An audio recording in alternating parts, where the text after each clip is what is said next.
we started, I said to my friend that was watching with me, I said, one of the worst things about how poorly this is going is that I'm going to have to go on this podcast along and like be the one who tries to defend it to these other two guys who are going to be like, it was the worst thing.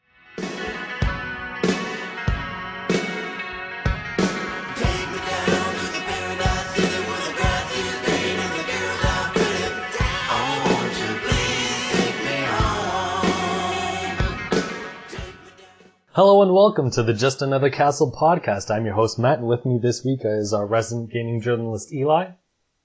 Hello, how are you guys doing? We'll see what we'll get to that, I guess. And our retro aficionado Unal Clay. Thank you, Todd-san. Next, let's switch to this person. Oh my gosh. So dry. It didn't go very well. Hi everyone, I'm Pseudo-Fiction. And you had a response too. That's amazing. Yeah! It'll take another one. Oh, that did go very well. Sorry, guys. Oh, boy. What are we going to talk about this week? What are we going to talk about this week? I don't know, PlayStation or something. But, yeah, so rather than... so for this week, we'll just get into specific questions about the Switch and whatnot, and I'll go, like, question by question, just so we're not, like, going in circles sort of thing, because that can easily happen, and then, you know, we lose focus and whatnot. What is interesting about this presentation, before we get started, is they gave a lot of information after the presentation, more so than in the presentation. Like, after the presentation, we heard, oh yeah, there's going to be a Fire Emblem Direct on January 18th. It's like, wait, what? Why didn't you show that, like, when you announced the Fire Emblem Warriors game? Like, I don't know, it just seems really weird. I mean, obviously they weren't going to have every single thing in there, because it'd be probably too many details, but it's still weird that, there was more details afterwards. That's a good thing for me to even ask you at this point. Like, are we, I guess, throughout this episode, we're going to talk about, like, kind of a lot of the points that we want to, you know, we talked about beforehand, but are we talking about specifically only the presentation, or kind of like the conglomeration of information that Nintendo sort of threw at us over 2 days in a weird layout? So everything, right? Okay. Yeah, okay, cool. Because, yeah, if we talk about the presentation only, we'd have to pretend we don't know, like, no, there'd be no point in doing that. Yeah, because we got all the information afterwards. Or okay, cool. We got more information afterwards. But I thought something that'd be fun before we start is looking back at our predictions. So last week we, not too many questions, we would throw our head in and see what we could predict in this presentation. Some things right, some things wrong. The release date, no one got right, like, at all. I got the closest with March 12th, and that even wasn't close apparently, because the real date ended up being the 3rd. I figured earlier in the month because, you know, March is the end of their fiscal year, so they don't want to launch it too late, but geez, like 7 weeks from now is when this thing launches. No one would have suspected that, so that's weird. Uno Clay got the price right at $300. I think everybody got that right, didn't we? Well, I think we were really all one. Well, I said 250 and 300 is 2 SKUs. Okay. I said some weird offshoot. I said like 279 and then like 320 or some crap. I felt like we were all just trying to be interesting though, because like 299 was like, if I do say so myself, obvious. So like, well, you know, like, the weird thing was just trying to be fun or something. I don't know. Like, I figured Nintendo would price more than 250 because, you know, you're dealing with a brand name and they're gonna obviously charge a bit more for things, because of that. But I was skeptical that it wasn't, like, I was also pretty sure it could have been 250 because all of these retailers kept leaking, like, yeah, we're putting, like, the price at 250 and 250. It's like, okay, like, there wasn't a leak that they got that from that they just listed it. It was just like they all did this at once. It's like, this is really weird. I guess they have the price and they're setting it up for the end or something, and then a couple put 300, and then, like, eventually, you know, we found out it was 300, so I think that part was really weird. With Zelda, Eli got the release date right. It's coming on launch day. I was very far behind. Got it. I was right and you were wrong. And you pretty much got we had an other category, like just other things we would guess. You pretty much got that. You guessed a bunch of games would be there. and some were, some weren't. So you get that point because I forget what I guessed. Oh, I guess Rabbids and Injustice 2, and neither of those were there, and neither of those have been confirmed. I don't remember. It was like a long week. Did anybody guess that we would get like 4 or maybe 5 games, and that we would be on the fence about like 4 of them? Did anyone guess that? No? Crickets? No. Just check. Okay, sorry, yeah. getting ahead of But, myself. yeah, so I guess we'll get into it. The first question or topic I guess I have is, how do you feel about the price and the launch date and, by extension, the price of the accessories? I guess we'll start with Eli and then whatever, because I don't want to start first with these things. I don't really care about the launch date. It's actually conveniently, so I leave the day it comes out at, like 6 a.m. Mm-hmm. Or, I'm sorry, my bus leaves East Lansing at 2:30 a.m. for a 6 a.m. flight because I'm going on vacation on a road trip with my dad that day. Cool. From Portland, Oregon to San Diego, California.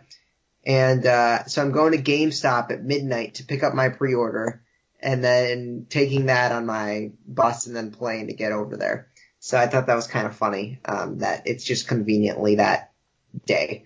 And so I think the price is fine. I mean, anything higher would have been terrible. The thing about the price is that, Nintendo is positioning the Switch as a console you can take on the go. And to me, the Switch is, a handheld that you can plug into your TV. And they can't market it like that though, cause nobody's gonna pay $300 for a handheld. So I get why they're marketing it the way that they are. But I'm just frustrated. I think the price could have been $250. But on the other side, if you price it at $300, it gives them, leeway. They can drop the price by $50. They haven't. I'm curious, have they said anything about whether, I mean, I don't think they have, but they haven't confirmed that this is a profit price. Have It is they? a profit price. I mean, I know that that's their stance. I'm just saying, like, have they, since revealing the price, confirmed it in any way? I guess we're just assuming Yeah, it. I saw an article on it before, but yeah, they're making money on the Switch. I think I saw one today. Yeah, gotcha. Any thoughts on, I guess, the accessories? Oh, I mean, the accessories. So, a lot of people don't realize that accessories are just expensive in general. I don't know how many people actually pay for full price for them. I paid $25 for my Pro Controller on the Wii U. So, I mean, I think that's pretty manageable. How? Let me ask you that. How? I owned 4 or 3 of them, and I had to pay like 40 even used for one of them. Like, where did you ever pull that off? That's I don't amazing. remember. There was a deal on eBay, maybe. Like, I remember it was pretty cheap what I paid for it. Eli the swindler. Yeah. Somehow. Well, man. I pre-ordered 8 Switch games at $36 a piece. So. Yeah, I saw your video on that. I'm like, you bastard. Specify American stuff. I'm sure our listeners want to know how you did that, and I do too. How does that work? I don't know if the deal is still available, so definitely try.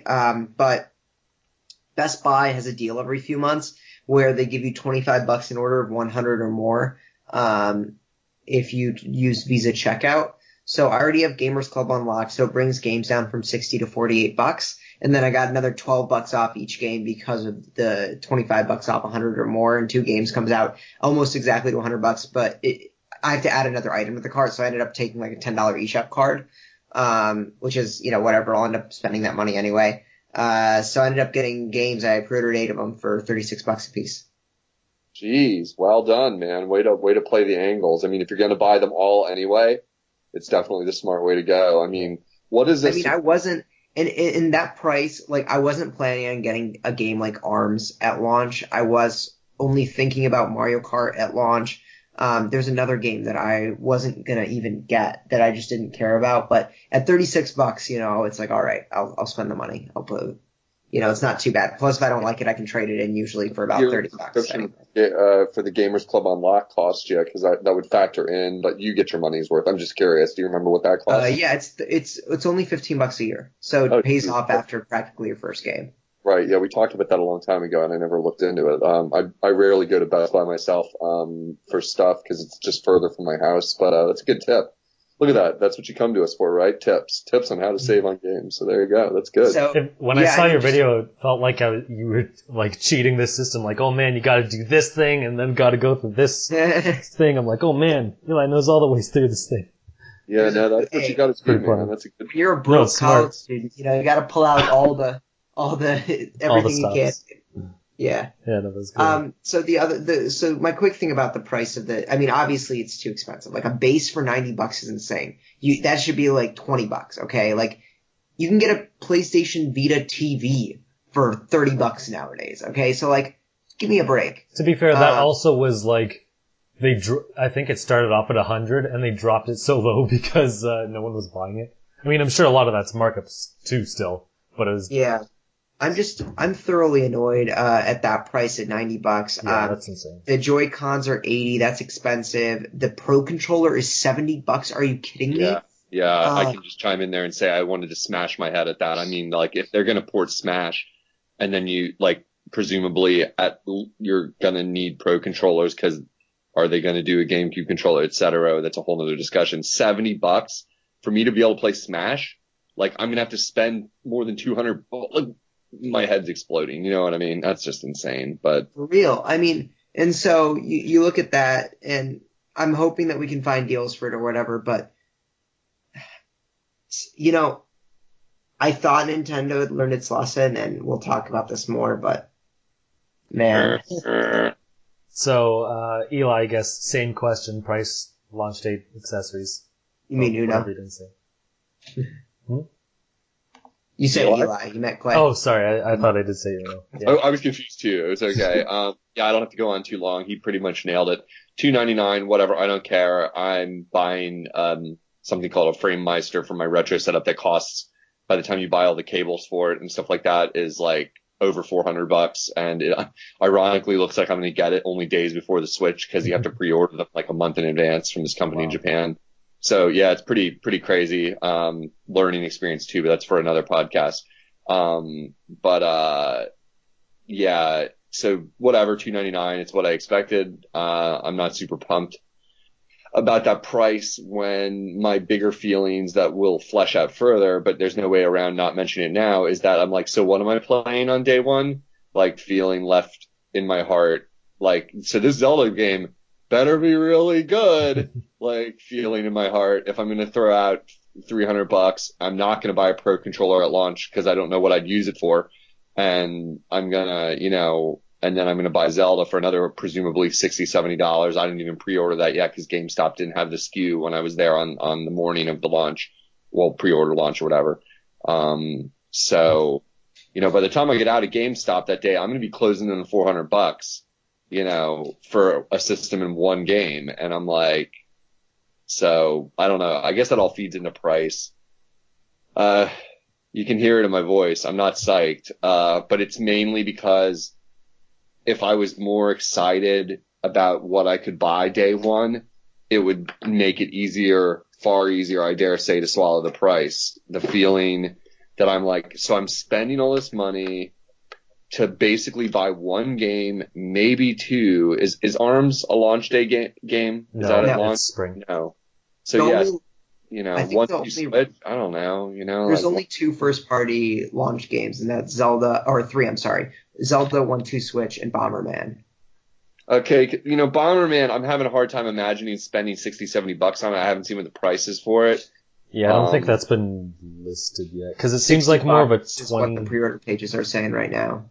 I mean, like, we're kind of leaking into other topics here, but since it's under price, I feel like I'm I'm moving into other areas, but it's like my entire general reaction circles around the idea that the entire time I kept saying, when am I going to find out what games I can buy at day one? And it felt like that was never answered. And it was only the next day you started to find out, oh yeah, there's like a couple more games. So my price reaction is a little bit like sour, not because I think the system's overpriced. It's because I want to know what I can do with this thing I buy that's fancy and new and $300 shiny out of the box. And I guess I'm going to play Zelda. So, that's cool. That's cool. But, there's my reaction. Matt, how about you? So I kind of expected it to be, I'll use Canadian prices just to, I guess, show the difference between, it's not even like I'm in Europe. It's just weird because our dollar is crap. But I kind of expected it to be 300 US, which is 400 here. So it's about a $70 difference between that and the PS4. Whatever, fine. That I figured that's like the limit they can go. Like any further would be really pushing it. But I also didn't expect cheaper. The thing that bugs me is the prices for these controllers. They are insane. Like, Yeah. incredibly insane. One Joy-Con controller in Canada is $65. Two of them is $100. This is all before tax, and a Pro controller is $90. Yikes. So I made a dummy little tweet like, this isn't gonna sell in Canada, but I mean, like, if someone goes into a store and they see, what, $90 for a basic controller? Like, no, get bent. I'm not buying this thing. Like, it's just way too much here. And I realize, like, our dollar sucks and that's the conversion rate, but, like, how do you think this... I don't know. I think they should have priced it somewhat, I guess, differently for other countries because, like, this is just way too high to sell. Like, you can get another console where the console's cheaper, the controllers are cheaper, like, all this other... Like, obviously they have more games because they've been out for a couple of years, but it doesn't strike itself as a good value proposition. And I know other countries have dealt with this kind of problem for years, but it's just like, now I'm seeing it for myself and it's like, yeah, this is rather insane. Like, I'm definitely not getting this, anytime soon. Like, it's just way too much price and there's not enough there for me to play at launch. The system looks interesting, but it's just right I now can't for the world. That makes sense, man. Like if we can figure out a way when your time comes that it would make sense for me to buy it here and ship it to you, let's talk because that's nuts. Like you're paying from what you outlined there, you'd be paying I don't even know, like just for like a system and a game and maybe a controller, you'd probably be paying $50, $60 more than me at least. And if we could do it that I can ship it to you for cheaper, you know, I would, you know, like, cause that's crazy. Like that is nutty levels of like inflation. I don't know, man. That's horrible. I can't even imagine what it's like for places like Australia and stuff where it's like really bad, like inflation, of the cost. Yeah, I feel bad for them. It's just, no wonder people pirate in like other countries because just like, no, we're not paying like this much money for this crap. But yeah, that's I guess a little different perspective on someone from a different country with different prices, even though it's not a vastly different country. But whatever, still funny. Yeah, I mean, like these are like our hat, dude. Like we love you guys. You keep our head warm, like Canada, America's hat. Like, you keep my butt soft. You're the pants. We're the pants, you're the hat. Like you guys keep all the snow up on your hat, and although I love snow, I think a lot of people appreciate it. So it's, you know, yeah, it's not cool that we're giving it back to you that way. You know, like so we jack the prices. We're like, yeah, the pants wear the pants in this relationship. Down here. Exactly. So the next topic is, I guess, what were your just quick overall thoughts of the presentation? How'd you feel it went? Let's start with Uno Clay. Like the presentation as an art object, like as a theatrical event. Sure. Since that's what I blog on my private blog, my art and theater blog, like, I will say that the narrative was lacking, that they, used the trope of snapping their fingers far too often. I get it. I'm not 5. And that, I feel bad for a translator that had to keep up with Suda 51, cause the guy talks like faster than me and jumps from topic to topic like a crazy person. If you've read the translation since then of what he actually said. It was lacking. I get the sense it was made for, perhaps a Japanese audience or investors or somebody. I don't know who it was made for, but it didn't feel like it was made under the like artistic vision of like what a lot of gamers expect a hardcore video game press conference to include, which is games and highlight reels of games and prices and launch dates of games. And it just didn't have any of that stuff. It had like way too much like party game, way too little like of like showing us the new titles. They showed us a few of the new RPGs, but they didn't, then they showed you that like reel at the end, that teaser reel where I'm like, come the heck on, like that, it's insane. So, I love to be the guy that considers myself a positive guy, like on this kind of stuff and tries to see behind it. This felt like truly, what were you thinking? Like kind of press conference. Like what were you thinking? Like you did really good with your initial announcement. People were excited. People were like hyped, you know, for the Switch. And now you do this. And that was my reaction. So there it is. I wasn't happy. I felt like I'm going to have to explain this to people, and be the fanboy. You know, and that's not cool. Like, come on, you know? Yeah, that's weird coming from you because usually you're the more positive person. I try to be, man. I try to be. I think a lot of times people like to be negative because it's cool to be negative, bro. And it's like, you know, and be snarky is like the cool thing. You know, I'm like, I don't want to be snarky or hate on things just automatically. I want to like see why people did things and understand it maybe on their terms to some degree. But this was like, it did feel like a misstep, if you want to use it politely. It felt like a misstep to me. I was like, this isn't good. This isn't good was my initial reaction. So, why don't we go in reverse order this time? Matt, what about you? What were your reactions? So my first reaction when it first started was I was actually kind of getting pumped. They had like high beat music and they actually had like a stage presence, which they haven't done for a couple of years. And they even had like a countdown. I'm like, oh man, so we got to get it ready for this thing. Like, time to get pumped up. And then it quickly went downhill from there.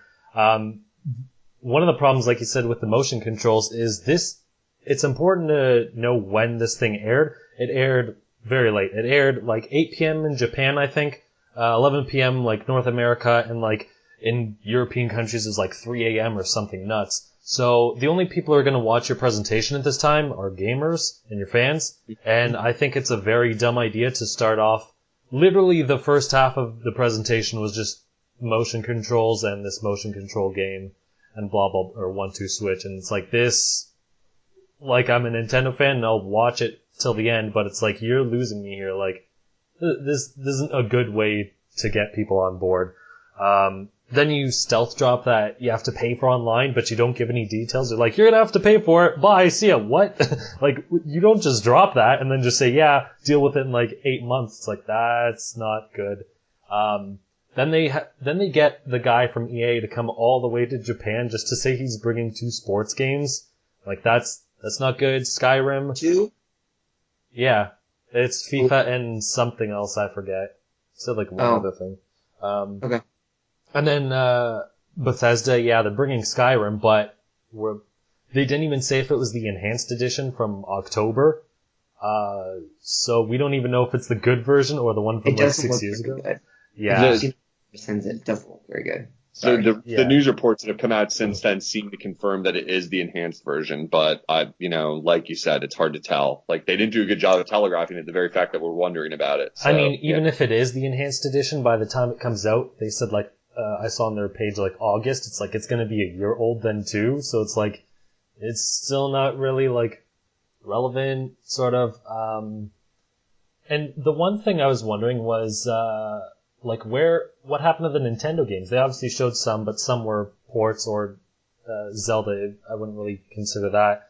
But it's like last year, the only Nintendo games Nintendo Studios actually developed, there were like 6 that were published by them under their IP and blah, blah, blah. But the only 2 ones their studios worked on were Paper Mario and Star Fox. So it's like, okay, what about all the other studios? Like, they have to have been working on something for a year at least because the Wii U's mostly been dry. So I thought that was weird. A couple of announcements saying like, yeah, we have, here's a CG trailer of nothing. Like, we're going to bring a game in like 3 years, basically. It's like, that's not good. And Suda51 like jumps on the stage with his last minute like bar napkin idea. It's like, what are you even doing here? You're just talking. There's nothing to show. Like, you don't even have a CG trailer. I think he's always a little like that. Like, and I think he was trying to liven it up because he was literally like, if maybe I'm reading too much into it because I love him. We all probably love him. I just adore him. He was one of the first game directors' names I ever knew.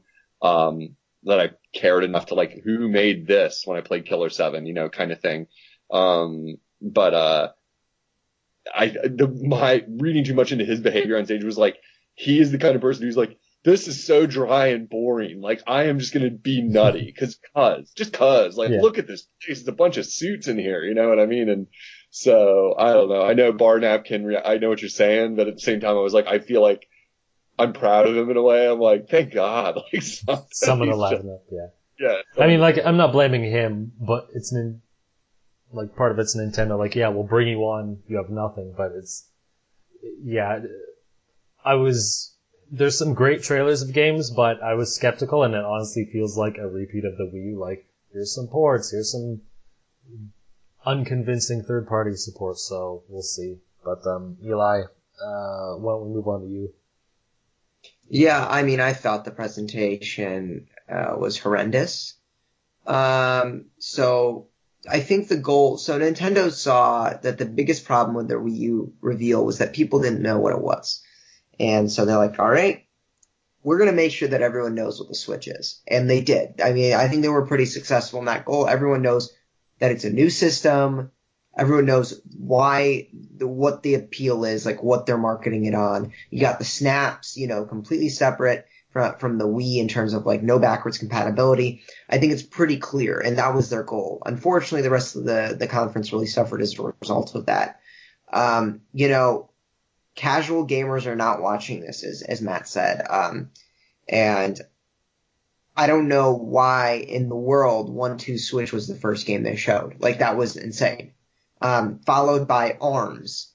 Like, I'm livid with the way they did this presentation because it was terrible. And of course, I've got other complaints like in the following days the way it was handled. But what they should have done is they should have led with Zelda, shown the release date right away, gotten people already excited instead of putting them through a boring lecture. Yeah, that would, not to cut you off, that makes sense because it's a launch title, so it'd be like, here's what you're playing at launch, here's the launch day, here's the launch price, so... Yeah. I mean, just to push back on that a little bit, just a counterpoint on that, since it is a pretty important thought to say that they should have shown it first.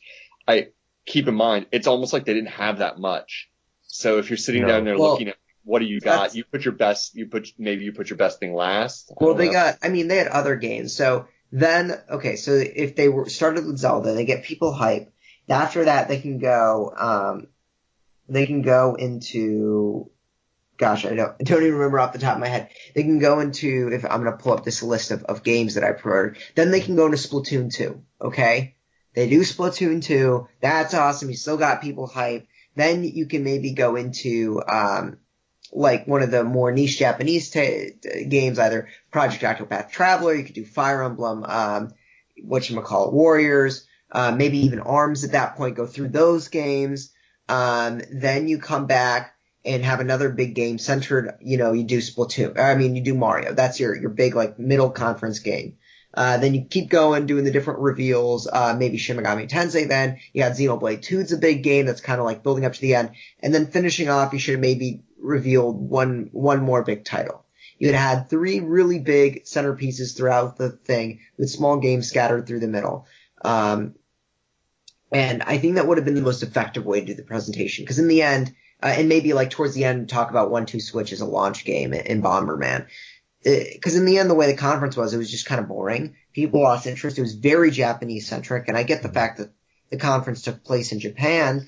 But like, where's the Western appeal? And I think Nintendo, on one element, did see a market opening. I think they see the fact that consoles are selling less in Japan. Everything's moving to mobile gaming, and they saw a market, and they're like, all right, we can corner this market. We've got a lot of Japanese developers. I mean, Monster Hunter, I'm sure, will be coming to Switch at one point too. We've got a lot of these big developers, and we're appealing to this. That makes sense. But there was nothing for the West. You had FIFA come out, which apparently, according to reports, is a 360 and PS3 version, which they still release. Okay. You got Skyrim, a game that's 6 years old. What's there? We can talk about the launch lineup a little later, but man, that presentation did a lot to make a lot of us really not. I mean, here, it's not that I have a problem with the Switch. It's just that I have lost faith in Nintendo's ability to turn itself around and create something that appeals to a mass market. And that's that when I was listening to you, that's funny you would say that, because I want to react to that, because I was thinking I need to distinguish something. And before I go any further, I got to correct one thing Matt said, just like a fact check thing. The presentation was like one in the afternoon in Japan when it went live. Just to correct that. It was like all the rest of the world was like at crazy times. Completely true. Like everything you said. I heard that and I was thinking, no way. I know that I looked that up. Anyway. Okay. I think fact. one of the places was 8 p.m. I remember seeing that somewhere. Right. But yeah, go on. Anyway, when I was listening to what Eli's saying, like I'm thinking, I want to distinguish for the record that I was negative on the press conference. I do feel that this is a big gamble, but that if Nintendo can thread the needle on like making an on-the-go portable console, I don't think that this press conference and maybe big misstep here is anything indicative of the Switch's overall futures. This launch lineup is far more harmful to it than anything, but the 3DS and other famous systems, blah, blah, blah, blah, blah. We can go through poopy, launch lineups and went on to like recover and do good. The 3DS being the most handy example. And it's like, hey, that system is still gangbusters awesome, you know, and I don't think this is like indicative of Nintendo's life or death or what. No, yeah. I mean, you're right. I overreacted a little bit. All right. Just checking in. I want to keep the faith, brother. Keep the faith. Yeah. All right. Yeah. I was going to say, and just adding on to that, I mean, I definitely could see this going one of two ways. The first way being going the Vita route, in which case, or the Wii U route might be more apt, just releasing and not selling very well. I could see that happening. But I could see the other side, and one of the reasons why they may have withheld games, and they obviously did withhold a lot of games, is that, you know, they might launch the system at $300, you know, not very many games at launch, but that, you know, it sells well at the beginning, then sales fall off going into E3. Then at E3, Nintendo comes out, announces, you know, huge hitters. They just dominate E3, drop the price $50. I could see this console being a huge success. You know, I mean, not a huge success, but the 3DS route. If you remember, 3DS was overpriced, didn't have games. Mario Kart came out. Mario came out. Zelda came out. You know, picked right. Sales picked up. It's almost like we're jumping ahead 6 months, but I would bet money now, no matter how things go, there is no price drop at E3. Like, that is way too soon, and they would definitely do the opposite than that. They would double down on like announcing more games at E3 and keeping the price stable. I mean, no matter how bad this launch goes, there's no way we see a price drop within 6 months. Like, not a chance. Maybe for Chris. Well, I mean, E3 is like anyway, 3 months, so yeah. I think that would be like very bad. Like the 3DS, I think, was like 6 to 8 months in or something. Yeah, it's a little further. So I could see like fall or Christmas maybe, like, oh, we have a sale on, and then maybe that sale like becomes the final price after. But yeah, I have to go with that. But anyway, I don't want to derail it too much. I'm like, that would be like wishful thinking if anyone's listening to us as actual quote authorities on Nintendo, to mislead them into thinking that you could wait for a price drop that soon. No, you're looking at like a year, you know, like of waiting if you want a price drop for real. Like maybe like Matt said, a Christmas sale, but this is going to be the price. They have really smart accountants sitting around arguing about this stuff for months and months and months, and then they have a plan, and the plan is not, let's announce a price and offend everybody and then price drop it like 6 months in. You know, that's not the plan they have. So I don't know. But anyway. So I guess maybe something more reasonable would be doing a pack-in or something like that. Yeah, that would be, I could buy that for $1. That's we can't reuse that. We used that last week. It's just like a Star Wars movie. You got to like have the references every 3 minutes so the audience can be like, oh, that was a reference. Sweet. I remember that. Yeah, totally. I remember. That was a great part. That was great. Before we switch over, I do want to bring up the point you said about them focusing on Japan, and I've seen at least one or a couple of people say like, well, yeah, it's in Japan, they're going to focus, and I sort of get that, but I don't see that as an excuse, because this is your one time to make a big impression, and the thing launches in 7 weeks, not 7 months. So if you're going to get people on board, like, that presentation is the time. Like, there's no other time to do it. You have everyone focused on you. Like, the stars couldn't line up more perfectly. So, yeah, that's the poor excuse. Yeah, everything's lined up. But, anyway, speaking of lineups, What do you think of the game, I guess, launch lineup / the game announcements in general? I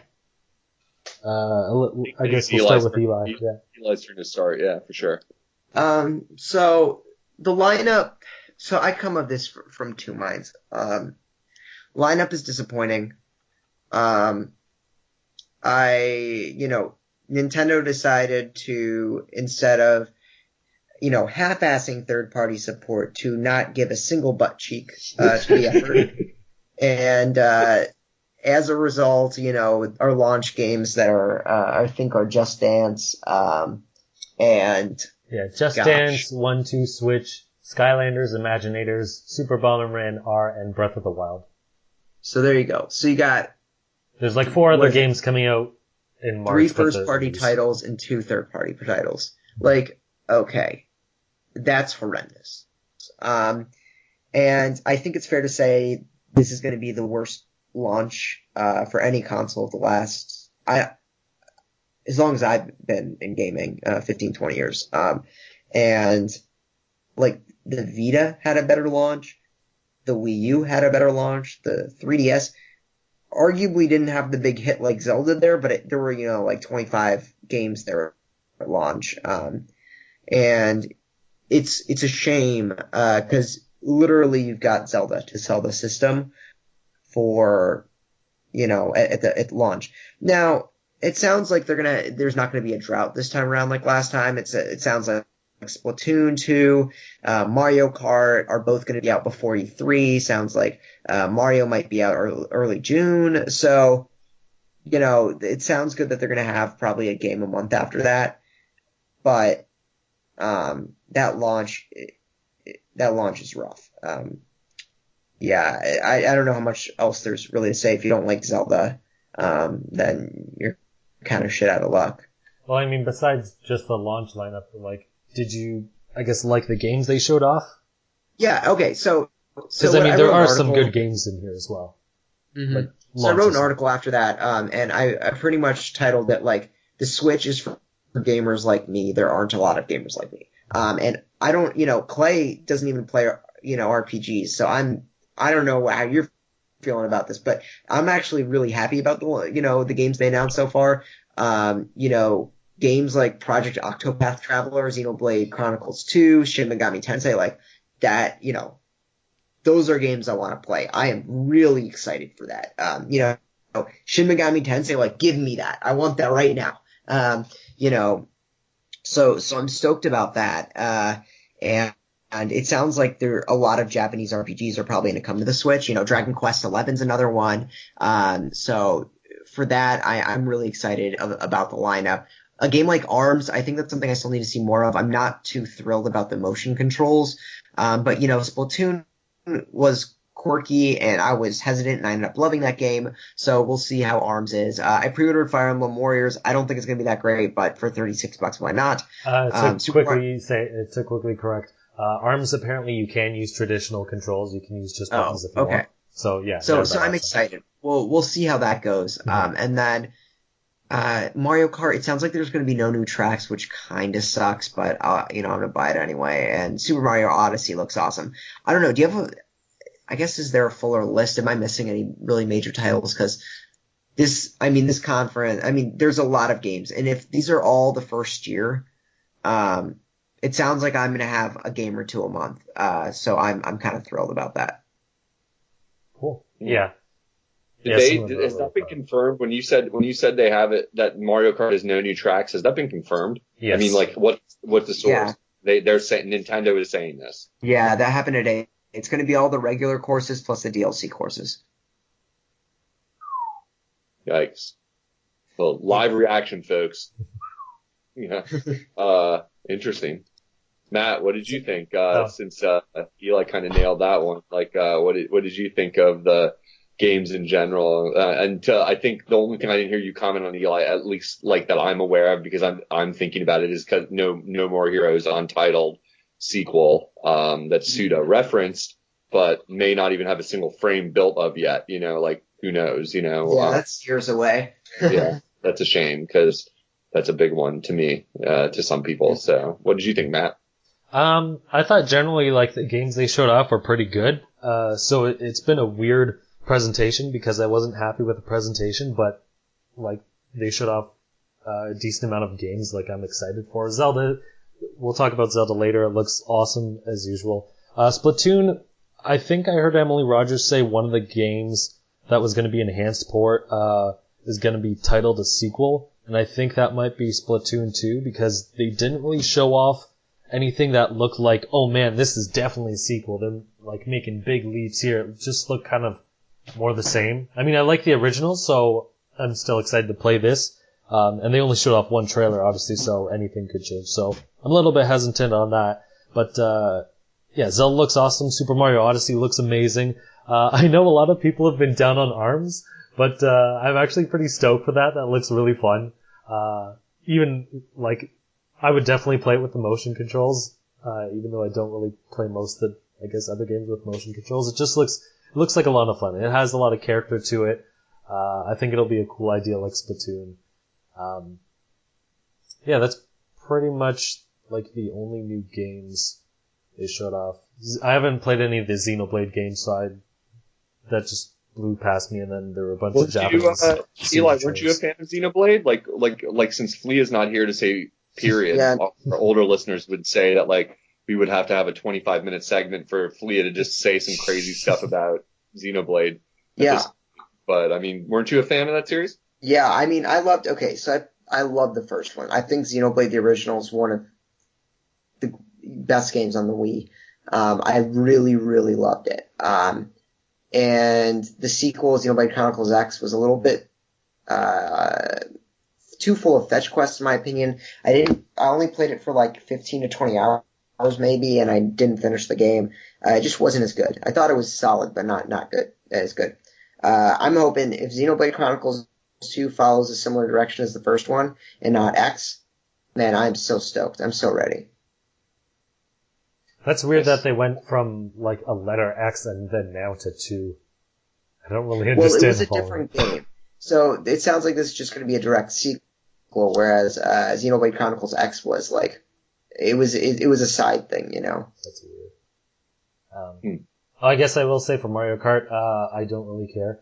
I mean, battle mode looks fun, but I wouldn't pay another 60 or whatever, I guess 80 technically for me, dollars just for battle mode. Cause I mean, I have all the DLC, and if I didn't have it, it's like $15 and you get it now. So I don't know. I don't think that'll appeal to many Wii U players. Cause I think Eli, you showed a statistic that like half of the people who played Mario Kart like downloaded the DLC.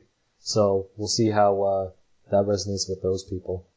But yeah, Unuke, what did you think of the games? You guys have covered a lot of it. Leaving Zelda alone because it sounds like we're going to do that separately. For me, the top of the pile would be Mario. Did look awesome. I got the chills literally from it. I was like, wait, I never knew I wanted a real world like Mario, like Odyssey through Earth, like where he's going to be in cities. Like I am hoping it delivers. I've waxed philosophic about how much I like Sunshine and those kind of Mario games before on this cast, and so I believe they kind of compared it somewhere, whether I read it or saw it somewhere, but they said it's been a while since they had the sandboxy type of like hub universe. I love it. It looked really cool. Super pumped for that. And as a big fan of No More Heroes 1 and 2 on the Wii, and if you haven't played those, listeners, you should. They are amazing. 2 is better technically, so you could skip 1 a little bit, but if you really have the time and you want some really creative, unique, funny, demented action game with a comic book flair and like random wrestling references in it and stuff, that you can't do better. Suda51 makes amazing games when he puts his mind to it, and sometimes he makes really awful games that are still creative. And No More Heroes series is like one of the good ones. Like it's possibly his best. I haven't played his more modern stuff like Lollipop Chainsaw and stuff, but you know, he has a couple flops out there that are awful games that you should never play, like Sun, Moon, Rain, or whatever it's called on DS that I've had and played about 20 minutes of it and turned it off. I could never even get through the beginning of it. But you know, Guy is amazing. He's the guy, if you were watching the press conference where the translator fell apart because he couldn't keep up. So that I'm excited for. I'm hoping it's like No More Heroes 3, It could be like a No More Zero. I have no idea what direction he'll go with that because he's kooky and he likes to really bend expectations. So that's something to be excited for, although we don't have like a release date whatsoever on the horizon for that. So beyond that, 1-2 Switch, I want to like. I like Nintendo Land, I think, better than the average Joe. I thought Nintendo Land was cool. I think Wii Sports is the obvious idea here again, which was what made Nintendo Land happen. They want to have this party game that's like a launch day thing that you're going to play with your family at the holidays. My family loves that stuff. When I've brought the Wii, I have videos of my family from the year where the Wii launched and the year after even where we're all still playing Wii Sports and we're playing WarioWare together. Great stuff. It totally works for my family, the whole like family on the couch together playing a game kind of idea. So I get what they're going for there. I'm not pumped about it though because it didn't look very cool when I saw it in the treehouse. It looked kind of okay. I don't know if I'm going to buy it at launch or not, and that's saying something for me. It just feels a little spendy. I'm not sure on it. I need to see a little more of it. ARMS, I think one of you compared it to Splatoon in some vague way, and I had the exact same reaction. I thought this is like Splatoon. It's like a sporty game with a unique mechanic, and I will probably buy it. But I kind of wish I could tell that there was more to the game than just like simple, straightforward 3D Tekken style arena combat. I want to know there's more to it because Splatoon sold me right away. Like I was quick on Splatoon where I was like, yeah, Splatoon looks awesome. Like the first time I saw it, I was early on that one. So there are some details about it. We don't know if there's a story mode or anything like that. I would hope, because just versus would be a little lacking. There's going to be online play, which you'll have to pay for. We'll get to that after. But they do have more mechanics, so like you can dash in the air and blah blah blah, and you can actually swap out your fists. So you have like your default fists, and then you have like two other ones you can change, and it's not you change one and it works for both. Like you can change them individually. So like your left fist might be a regular one, and your right fist is like a heavy attack or something like that. It has different effects to it. And then the characters also have different abilities, like the girl can jump like 4 times in the air, and a bunch of other things for other characters. So there are different abilities to all the characters and things like that. Does it strike you guys that the design of ARMS is a little bit like Overwatch, like on a much smaller scale? Like is that at all accurate, or is that just me like superimposing my little bit of like video knowledge of Overwatch onto like ARMS?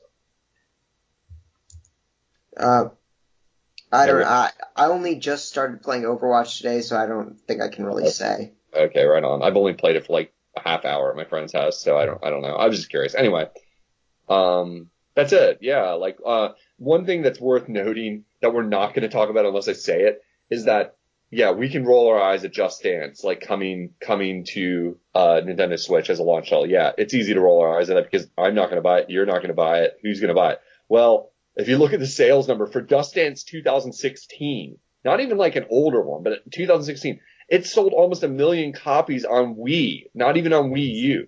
Like, game must be really popular, like with some people. That's the weird thing. This is coming to Switch, but why would the people playing on Wii buy it on any other console if it's still coming to Wii, right? I mean, it sold 500,000 on Wii U. It did? So yeah, That's so weird.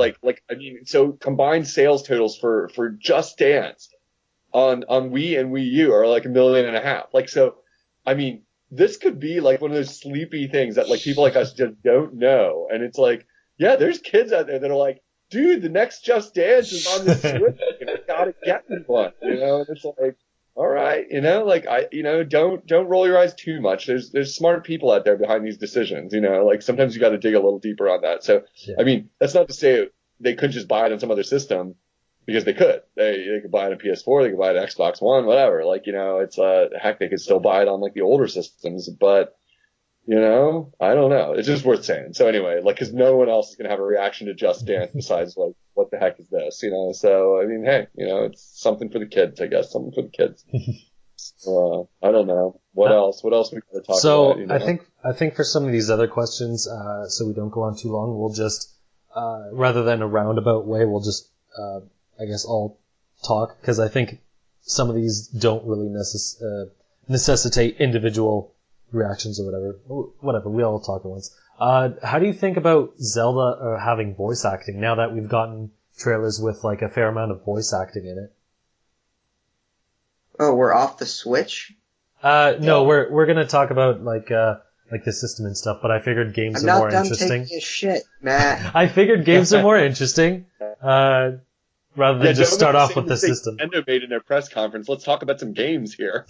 So, I don't know. Voice chat has never really been a big deal for me either way. I know that there are a lot of people that were really against it. And I always thought that Nintendo should have voice chat for everyone but Link. That's just kind of been my opinion, but I haven't really felt strongly about it either way. Voice chat or voice acting? I'm sorry, voice acting. Yeah. Oh my god, we have to talk about voice chat. Yeah, okay, we'll get to that. Voice chat in Zelda would be really weird. Like, you could talk to Link, you know, you'd be like, yo, Link, like, what's up with that green tunic, dude? Like, you look kind of weird, man. Like, come on, change it up. Yeah, Matt, what do you think? Like, I mean, like, you sound like I don't have a strong opinion on it. Is Link gonna talk, or is it just the other characters? No, it's just gonna be the other characters. Good, because that's all I care about. I don't want to hear Link talk. I can deal with the other characters, but right on. I thought it was pretty good. The only one that I think will take some getting used to is Zelda, because she sounds British and kind of like Lara Croft, and I didn't really expect that. I figured like a more European or some other kind of accent for like a fantasy setting rather than like British. That's so weird. British. That's so weird to say that. That's so weird. It just seems a little bit weird. That's all. That's so weird you should say that, because this is a true story. I'm going to come clean on the podcast. The other night we were playing some Smash, me and my buddies, and we were rating the females in Smash according to hotness. I know, we just lost all our female listeners, like all two of them. And like, I'm a total sexist for thinking girls are hot and talking about cartoon girls and which one's the cutest one. So like, and we were like, we were kind of like one of my friends said, of course, Peach is the hottest. And I was like, no way. She seems like she'd be so brainless. I would like never date her. I was like, I would totally go for Zelda, but you know, she'd kind of be like this British, like stuck up woman. You know? I was like, Why'd you curse it? She'd be the smartest one, but I was like, she'd probably be really stuck up too. Like, she's a total princess, you know, like, but it's funny you would say that, because I totally would have expected her to sound sort of like a Star Wars, like, British something woman or something. So yeah, I'm not shocked by that. So. How dare you? You've cursed my game for me. Well, I don't know. We were all like saying Daisy, but Daisy's not in Smash, so you can't like, you know, pick her. We were like, yeah, Daisy doesn't count. All right, you can't pick Daisy just because she's fun and likes to play sports and, you know, whatever. Yeah. So, anyhow, next topic. So what did you think of Super Mario Odyssey, or as I like to call it, where in the world is Super Mario? Well, I said I thought it was awesome. Eli, what'd you think? Yeah, I mean, it looks, you know, I'm up for any sort of Mario game, and Nintendo doesn't make bad Mario games, so, you know, I'm up for whatever it is. And okay, I'm gonna be honest, I didn't like the city. I think it looks kind of ugly. Sorry. But all the other environments looked really appealing, and I'm totally down. Oh man, I wish Mike was here to chime in when you said the like critical line, Nintendo doesn't make bad Mario games, so we could have had Mike's reaction, like. Maybe we can get him to like email us his reaction and like insert it later, like right there. Well, the funny thing is, Nintendo made this image. You talked about it before, but I'll talk about it now. They have two different like lines, and on one line they have Super Mario 64, Super Mario Sunshine, and then Super Mario Odyssey. And then on the other line is Galaxy 2, 3D Land, and 3D World. I just emailed it to Mike. I'm like, Mike, the Nintendo finally like recognizes that Galaxy 2 sucks. It's not on the same level of existence as the other ones. Oh man, ouch. But I thought that was weird that they didn't put Galaxy on the same line, because I figured they would have considered that, but apparently not. What exactly are you talking about? I don't think I'm familiar with what line what you're talking about exactly. I'll just send you the link. Describe it for our listeners. It's kind of like, I don't know. Yeah, they just had like two lines, like this is this type of 3D Mario and this is this type of 3D Mario. But it wasn't according to quality; it was according to like game style. Yeah, it was just style. But I was just making a joke, look, they put all these crappy games on the other one. Here's the true like good list. I thought you were like, for a second, I thought you were saying Nintendo ranked their own Mario. So I was like, that's like unprecedented. like these games are shit, and these are the good ones. That'd be funny. And by the way, the good ones are coming out to Switch. Like, so, Exactly. all right. I didn't. So, I think it looks amazing. The city one is weird. I think only because of the people. If they didn't have the people in there, I think it would be okay. Like the taxis are kind of realistic, so that's kind of weird. But like some of the stoplights have like question blocks on them, or the walking signals or whatever. And I think that's kind of interesting.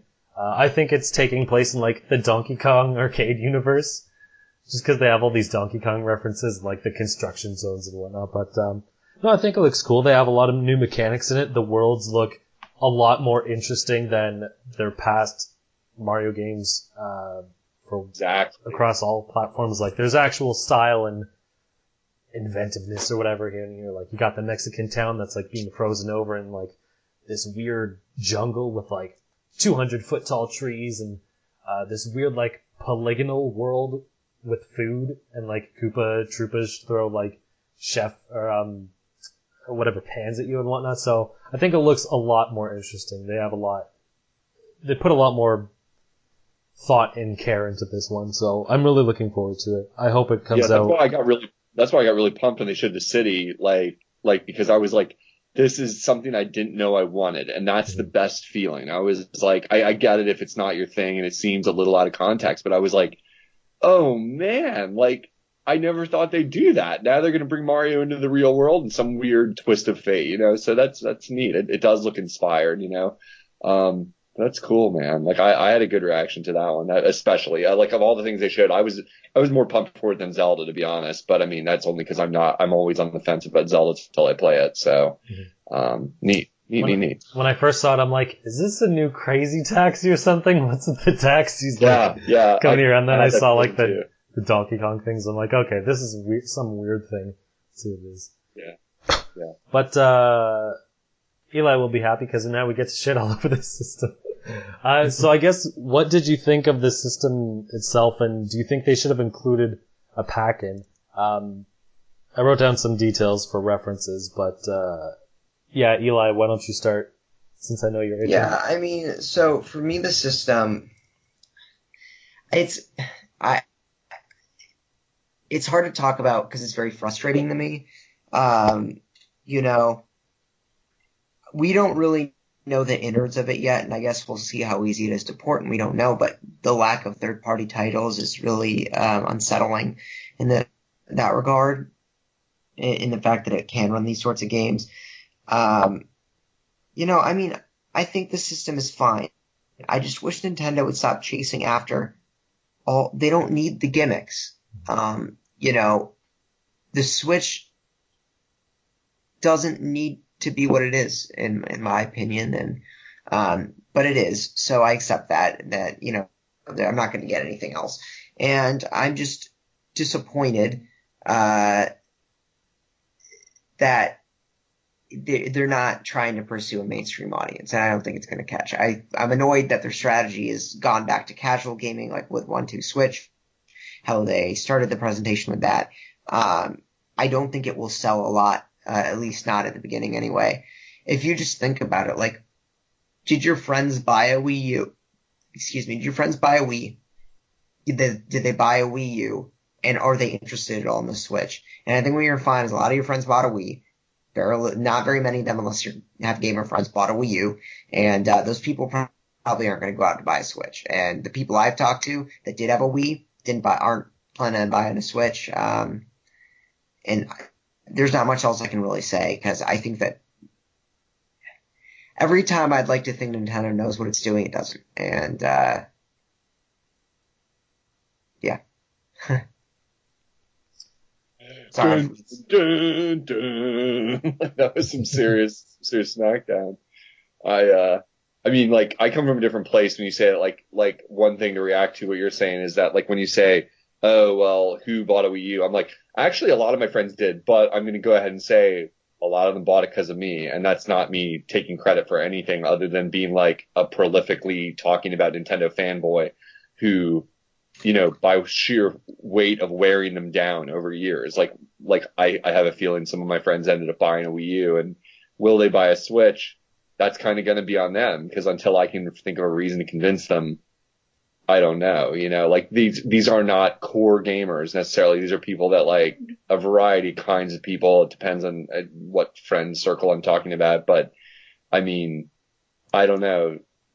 Like making predictions about whether this will live or die is, I think, a little early. I guess still a same argument I made before about the 3DS. It takes a while for some things, and the party game route. Maybe I grant that you might be right that you say, oh, well, what are they doing? They're going this party game route again. I honestly look how few games they had to show. Those things they can pound out a lot faster, and they want a tech demo type game anyway for every system. That's like 1-2 switch. It shows what like Nintendo Land shows what you can do with this system. It's their strategy. It's the Wii Sports strategy. For God's sake, it's the Mario 64 strategy that it's like show what the system can do with this hardware is the main goal of like the first game, and that's what they're doing for better or for worse. It's nothing new, Clay, it's like, sorry, if you'll allow me an addendum to my thoughts earlier. Yeah, I mean, you're right to an extent, but in the counterpoint I'm going to say is that games will only sell so much. And if you look at a game like Zelda, Zelda's sales are great, but they only go so far. Skyward Sword, the Wii had 100 million units. Skyward Sword sold 4 million units. So I'm unconvinced that a single game like Zelda can really do the job of moving a system on its own. I am of the mentality that it is that you need a lot of games. That's why the 3DS, despite the fact that it didn't have a lot of, AAA third party support, did have a lot of RPGs and stuff like that. But, I felt like it was able to succeed because of the software, and it wasn't any one game. And I feel like the Switch at this point lacks a conglomeration of big titles to make an appeal right away. And the other thing I'm going to say is about the price, since I forgot to mention this earlier, is that people are, Xbox One now you can find for $250, PS4 you can get for $300. Just as, those are more powerful systems than the Switch. You can get them for the same price or cheaper. What's the appeal, for, a family buying a console for their kid when the other consoles are better and cheaper? That's one of the things. And finally, the last thing I want to draw on about a little bit is that a lot of the sentiment on social media I've seen from Nintendo fanboys is this is okay because it doesn't bother me, or like, I'm okay, I'll have Zelda to play for a month, so it doesn't really matter. Or, I don't need a second controller, so it doesn't really matter. Or, I don't have achievements. I hate achievements. I don't use voice chat, so it doesn't matter. And that mentality annoys me to no end because you were going to buy this thing anyway, no matter what. But what about the, 90 million people that bought a Wii that didn't buy a Wii U? Are they going to buy a Switch? And are those features there? That's why they need to be there. It's not for you. Honestly, Nintendo doesn't give a shit about you. They know that they're going to sell units to you. What are they doing for everyone else? And so that argument annoys me because you might be happy, but it might bankrupt Nintendo as a result. Sorry. Second rant over. Nothing wrong with a good rant. With Mike away, we need some ranting up in here. Come on, man. So. Actually, after reading your article, Eli, I almost said that backwards. I ended up making my own article, but it was way too long. And like someone actually liked it. I'm like, oh wow, I actually got someone to read this dumb thing. But send me a link. I didn't see it. All right. Sorry, Unoclay, did you have anything else to say? I kind of forgot what the topic was, honestly, besides rant. Yeah, it was just in general. I forgot. What's our next topic, and I'll react to that. I'll say a few things about this. Yeah, I was going to say, do you have something to say about that? I just don't remember what our topic it was just, what do you think of this system? Well, I guess I already covered that. I mean, it's cool. It's what we saw already. It's neat. Whatever. It's too expensive for Joy-Cons. Like, I hope it works right. I hope so. The screen is bigger than the Wii U tablet, right? Like overall. I think it is. Like, it's bigger than the 3DS XL, like the top half of it. Someone did a comparison. It's somewhat close to a Wii U gamepad, but like most of it is screen, and then there's just the detachable. So the screen itself is going to be bigger, I think. So that's good. Like, yeah. I mean, because I find the gamepad. It's 6.2 inch touchscreen. Okay, yeah. So I'm going to do a visual on that, right? Where like while we're on the script thing, and I can tell you. But I mean, like, because that comes up to me because like I find playing on the gamepad like if I had to I would, but it's not really big enough for me. Like So if I had to. sorry to cut you off. I googled the Wii U gamepad specs, and it is a 6.2 inch display. So it is the same size, but when you see like the Switch in pictures, you see more of the screen than anything else. The Wii U, there's a lot of bulk around it. Right. The Switch is basically here's like literally just the screen, and then we like glued two controller halves on the side. So I think it will. It's small for my taste, but whatever. You know, I mean, it's supposed to be portable, so it makes sense. So it's cool. You know, I'll live. I'm sure I'll get used to it. I'll play it probably docked most of the time anyway. You know, unless I'm like on a flight or something, so it doesn't matter. So neat. So what about you, Matt? So yeah, for the most part, I'm pretty much on the same with Eli. It was unfortunate because the Switch. When they showed off the Switch, I figured, oh man, this is a new Nintendo. Like, maybe they're, you know, reflecting back on mistakes and changing things. And even, like, the first part of the presentation, like, just the fact that it was a presentation, I'm like, oh, this is different. Maybe, you know, Kimishima's coming in here and busting balls and making changes and doing things that need to be done. And then, like, the presentation and all the details, it's just, it doesn't look good. The third-party support is worse than Wii U. When the Wii U launched, that had like 20-something games. Even if they were ports, like they still had something. I think part of the reason why is... I would love to give an I told you so right there, but I'm not gonna. What?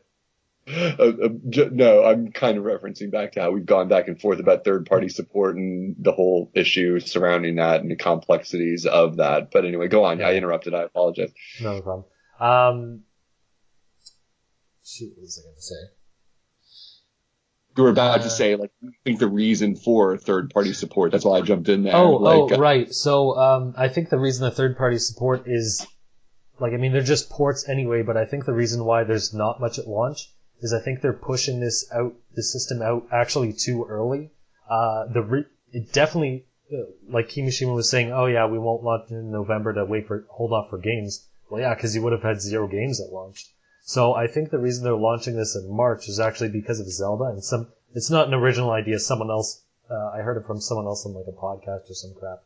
But, I think it makes sense, that's why they're launching it, because like, oh man, a Zelda game at launch, we can take advantage of that, because it's not really something that happens a lot, but we're gonna sacrifice this console because, there's gonna be nothing else but Zelda. So if they launched in November and had Mario, like that would have been amazing, but then what would be the repercussions of launching in November? You possibly have Scorpio. It might just be too long if they use the same tech, like 4 years by that point. Like, they would have had to beef up the specs, and I mean, even now they probably should, but it would probably be worse in November. So I think they're kind of pushing it early out for that reason. Just a lot of little nitpicky things too, like the internal storage is the same as the Wii U, which is like not acceptable when this is a portable thing and it's supposed to be, you know, people are going to download games to it more, and that takes up a lot of space. The fact that have they explained how that's going to work? Like, because I haven't been reading all the news. Like, where are we going to put our games if not on cards? I mean, if you you'll buy an SD. Rather than so if you buy it physical, you have like this little game card, like the 3DS or the PSP or whatever, or the PSP, I guess. If you want to download it, there's 32 gigs of internal storage, which the new Zelda will take up half of. So that's not good. Or you can buy bigger cards. It supports up to technically 2 terabytes, because just the format that it supports, SDXC, but the highest capacity that exists is 200 gigabytes, and that's $90. So that's another thing you have to buy separately. It's like, okay, you gotta buy another controller. Well, I mean, that's for every console, but I mean, it's like, you gotta buy more hard drive space, you gotta buy this and that. Like, it's too much that you have to buy. I think just to clarify, you're saying like the maximum size storage SD card would be like $90. Is that what you're saying? Correct. At least Okay, currently. In a couple of years Yeah. when the other stuff comes out, but Got it. Okay. yeah, that's still like 200 gigs for modern games, if they're even going to come, is not a lot. And it's also got to buy another controller worth now, just so you can play your games. Like I guess that's what you get into when you get digital, but it's also a bit ridiculous that they're offering like the most minimal amount of storage. And I guess so I don't rant on too long. The grip, I forgot that the console comes with a grip controller, but this one doesn't charge for whatever dumb reason. You have to buy the charging grip separately, and there's also no way to indicate which one is the charging and which one isn't.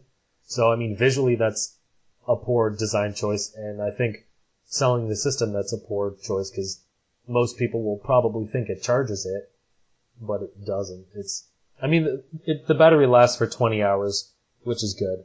So if you just plug it back into the Switch while it's docked, it'll charge. It just seems a little stupid. And then the last thing I think is really, really stupid. We'll get into online in a second, but their dock that they're charging $90 for doesn't have an Ethernet port. It's basically just an HDMI out. I'm sure there's something in it because you have to dock the Switch and it has to process that quick enough. Part of that's probably USB-C, but they might have some tech in there. But it's mostly just HDMI out, 3 USB ports. But you want me to pay for online multiplayer and you're not going to give me an Ethernet port? That's pathetic. Come on, this is standard. And even the triggers aren't analog triggers; they're digital. So that means you can only press once, so you can't really use it for racing games. You want to put all this motion controller stuff in, and it raises the price, and honestly, you're never going to use it, just like with the Wii U and the 3DS AR and the 3DS 3D. You put it in there for one game, you're not going to use it, raise the price to very high levels, that is going to turn off a lot of people. And then you can't even put in standard things like, analog triggers that have been used for 15 years, and an Ethernet port, which has been used since the original Xbox, I think. Or at least the 360. Let me get this straight. How do you justify this? It doesn't make any sense. You're the Ethernet thing is news to me because you can tell I haven't been reading and scouring every little bit of data that comes out of this. Yeah. So you're saying, okay, so presumably, obviously, I'm assuming the Switch can connect via Wi-Fi when you're at your house or wherever, right? Yeah. Okay. And so you're saying like if you want to do a LAN line to you have to buy another adapter to connect to the dock or something? Is that what you're saying? It's like a USB port. Yeah. Like on the Wii U. Okay. Yeah, I think you said you bought it for Smash for Wii U, the LAN adapter. I did. So it works better than using, or at least, I changed my internet provider since then, but it definitively has better service if you use a landline. Okay. All right. So they're charging you for that too. Another, how much did you say that is? I don't know. I think you can buy one from I don't think Nintendo officially makes one. I think there's a third party, but it's probably $25. But it's just just ridiculous. Yeah. You gotta buy more storage because it comes with barely any storage. You gotta buy a LAN adapter for this. You gotta buy all these other things. It's this is ridiculous. What are you selling in the console if I have to buy all these accessories? It's just not acceptable to have all these standard things that you have to pay extra for. I think the Joy-Cons look cool. HD Rumble, I think including is fine. Because that's probably the one feature that can actually be used the most because it's a passive feature. You don't have to center a game around it like motion controls. So I think that could be used a lot and in neat ways.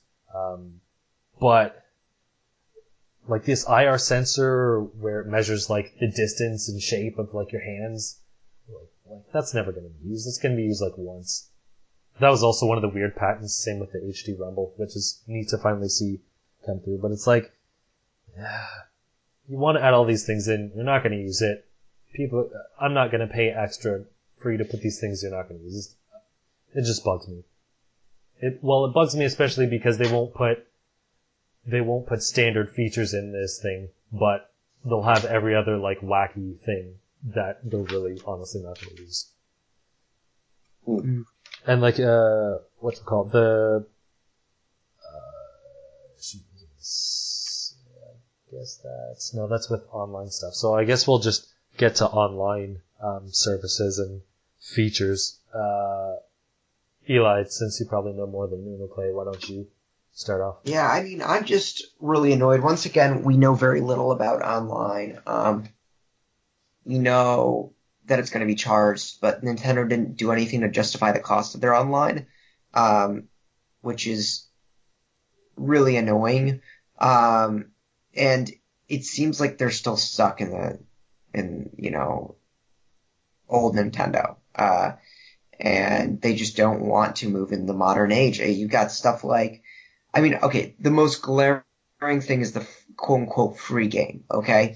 As we know, Sony gives out 6 free games a month. You get to keep those games as long as you are subscribed to PlayStation Plus. Xbox gives out 4 games a month for free, and you get to keep those, period, whether you subscribe or not. Nintendo gives you a game from 25 years ago for 30 days, and then it's gone. You have to buy it. So they'll give you, they'll probably give you The Legend of Zelda, the original, for 30 days. Oh, that's great. That's worth $5. You're pretty much renting an NES game for $5 a month. Like, that's insane. The other just... Sorry, just to interject before you go to your next point. For UnoPlay or whoever hasn't noticed, it's one NES or SNES game a month. And you said, it doesn't matter if you're subscribed or not. They'll revoke, I guess, your privilege to using it. They will add online play, which is weird because it's going to limit what games they can actually offer. Because obviously Super Mario World, that's not multiplayer. So I guess Super Mario Kart gets online play or something, but that might be a little neat, but I don't think that's enough. Anyway, sorry, continue. That's an enticement. That when I heard that, I was like, that's something that some communities online are doing with some games. I'm like, wow, what a great idea. To be honest, if you're going to release these games and do some of the best ones with online multi, that's actually a great idea. We just need to know more about it. And yeah, the idea of revoking it after a month feels, well, we don't know what this service costs yet. Let's keep that. That's true, but I doubt it'd be any less than $5 a month. And the other thing is that Nintendo could have done it so well. Nintendo could have charged, $10 a month for a full, and give all the virtual console games, it would be a subscription service like Netflix or whatever. Or even not that. They could, have 30 games, rental that they would switch out or whatever it was. That would be better, but they didn't do that. And the thing is that I don't know how many virtual console games you bought, but I don't think I've paid for any, maybe 1 or 2. And if they were to charge, say, $10 for a subscription service and you got, just this catalog is open to you, they would be making, $120 a year from people that they otherwise wouldn't be making. So that's just the first criticism. But moving on, to voice chat. So they're going to have you download an app on your phone to talk to your friends, which is just stupid if you think about it, because I could just call my friend or open up Skype or open on the up same device. On the same device. The whole point of voice chat is that you don't need another device to do it. That's the whole point. There's no point otherwise. It's why we use Skype when we play Wii U games to communicate. Oh my god. And then, I guess those are definitely the 2 biggest things, but we just don't know what it is, and no achievements yet. That's annoying as hell for me. I'll play all my third-party games on the Switch if there are achievements. If not, then on the PS4. I don't know. I'm just so tone deaf. I don't get it. I like to think Reggie's a smart person, and is it just that he has no power? Is he just, they silence him? Is he hey guys, the Wii U's flopped. How about we just not be stuck in 20 years ago? I mean, I can comment on that a little bit. Historically speaking, American CEOs or whatever his exact title of Japanese companies do not get to call the shots, even if we are a big market. Yeah. It's such a closed circuit with them that it's hard to say, definitively, but it's that is, I don't want to be an apologist for bad business decisions, but I mean, it was famous. It's utterly the stuff of legends, like the way that Sega went down in flames because of Sega of Japan not listening to what people in Sega of America were saying, and that like a lot of the development of Sonic was like, which, people regard as one of Sega's, if not the biggest big successes, was a product of America, Sega pushing back really hard against Japan and like fighting some really hard battles to like define a game the way they wanted it to and push back against the mothership, so to speak. So it could be that. I don't know that Reggie makes the big calls, it's like, I don't know. I mean, it kind of is a moot point to some degree, but yeah. The voice chat thing, since you brought that up, I was like bummed about it because I was like, wait, what? I know, I'm a dinosaur. I don't have a smartphone, but I was like, wait, you want me to do what? Was like my exact reaction. I was like, you're going to presume I have a smartphone that I want to use to voice chat other people on, like when I have a device that I'm supposed to be able to play the game on. And if I'm going to voice chat, it would be great if I could do it on that device. I had a reaction coming from a different place a little bit, but yeah, cause I'm like, I carry my laptop down to the living room, when I play video games where I want to Skype with someone and use the laptop, and do the workaround already. So it's like nothing's changed for me. I'm like, oh great, I'll just Skype it or whatever. The whole thing about like the game appointments they were talking about, like, and, make meetups or something like that. Obviously I won't be able to do that as easy, without a smartphone app, whatever they're talking about. So who knows? Big changes in, Clay's world. Who knows? But, it depends. There'll have to be games I'd want to use it in, just to say, so. Yeah, that's the other weird thing about charging for online, because charging for online is stupid, but it's the fact that's what we have to deal with on consoles. But, like, the other competitors at least have, like, a steady flow of games, like, I don't want to say almost every game, but there's at least several games a month that'll be using online multiplayer. Nintendo has like 3, Mario Kart, Smash, and Splatoon, and it's like, okay, there has to be more than this. I mean, 2 of those games come out before the online paid service comes out, so you can play both of them for free online for a couple of months, and then get your fix. So that's not good. You're like, I don't know, it doesn't make sense. Yeah, I have to know more about this, like, cause it's like, I'm not a fan of adding endless online subscriptions to my life. Like, I see my friends do it with how many streaming services they have for their television, and I'm like, I can see where this is going. Like, where you end up like with like this huge bill every month that you feel like isn't a huge bill because it's like piecemeal because you only have $3 here, $5 there. And I need to know, like, yeah, like you said, like, what games exactly are you talking about using this online for? Like, I mean, I love my Splatoon. I love my Smash. And there's times when that would be enough for me, like, to make me want to do it. But it's far from all the time. Like I was at the height of playing Smash like every single day for 2 years, a year, 2 years after. How long has it been? I don't want to misspeak, since Smash 4 came out. It's 2014. So it would have been like 2 years. Yeah, well, yeah, okay. So like, yeah, so a year ago anyway, I was at the height of it, like every day playing it, I would have definitely subscribed then for some online, because I was doing a lot more of that, jumping into like, kind of bone up against people that are like better than me, by light years, like online, and playing against you guys, things like that. If I can't even play my friends, without having the online service, well, okay, that's getting a little weird, but I still would do it, I suppose, as long as the price is right. But I'm pretty price sensitive about stuff like that. It's like, I'm funny like that because, and I'm sure there's other people out there like that, I don't care about the price for the system as much. But if you're going to start nailing me every month for a fee, you better make me understand why I want to pay it. And right now I'm wondering, because I'm like, Mario Kart, if it's really not that much of a new game, I originally was saying I was going to buy it because I was looking forward to having a reason to get back into it. And now it's like, wait, you guys are saying there's no new tracks. Why would I buy it? Like easily, so, yeah, it's a question mark, but I know we got like 1 or 2 more things we got to get to. So like, Matt, like, what else we got in the chamber? Cause I know we're running out of time here. We've been going on for an hour and a half. So what else is in the discussion pile for this week? All right. We have one more. I just want to say about online, crap, what was I going to say about online? I'm so bad at this. I had thoughts before.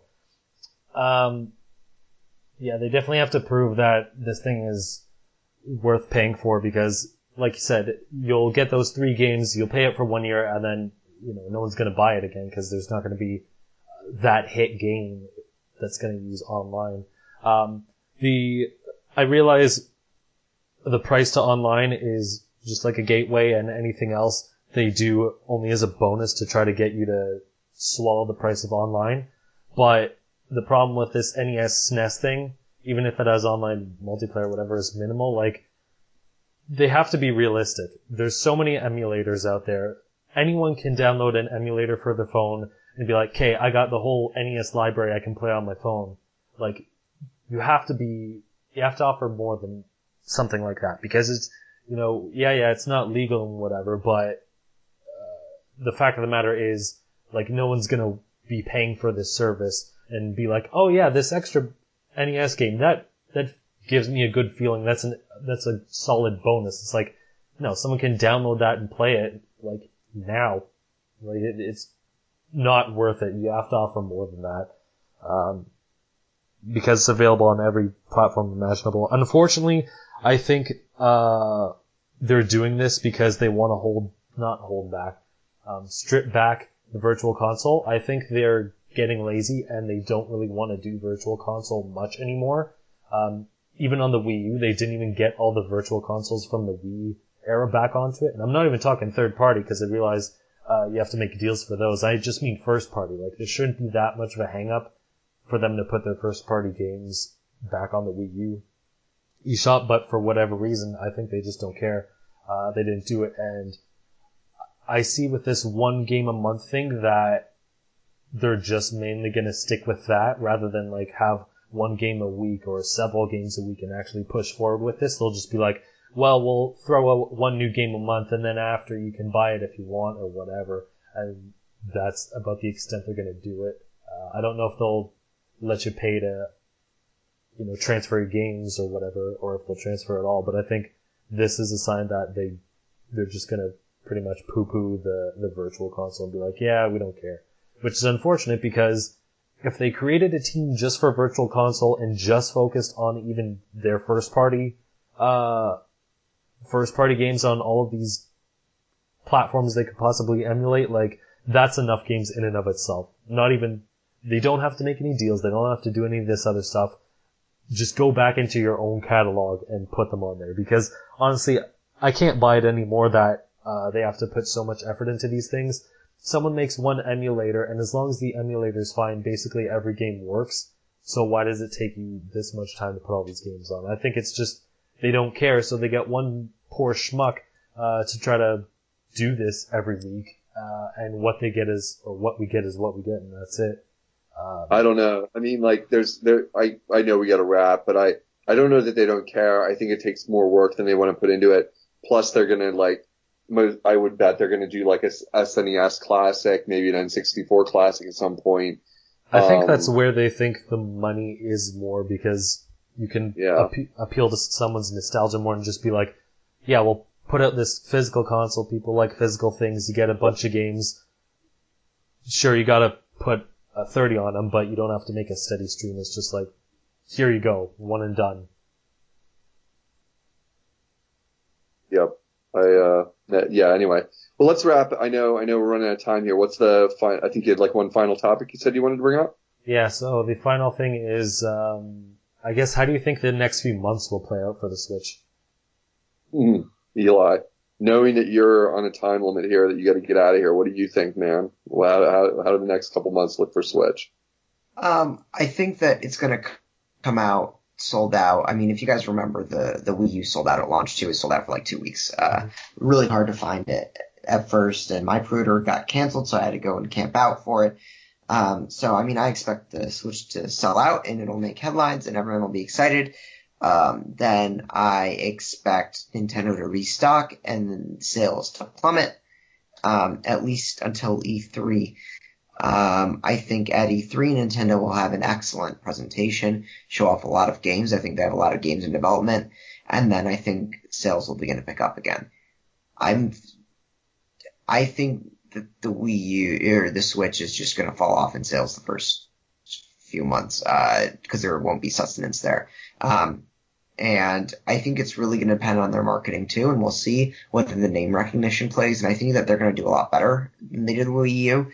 But I still don't think that my friends that play video games but not Nintendo games, I don't think they're going to pick the console up. And I don't see any reality in which they would. So yeah. Should I also just finish off real quick with plugs? Oh, sure. Sure.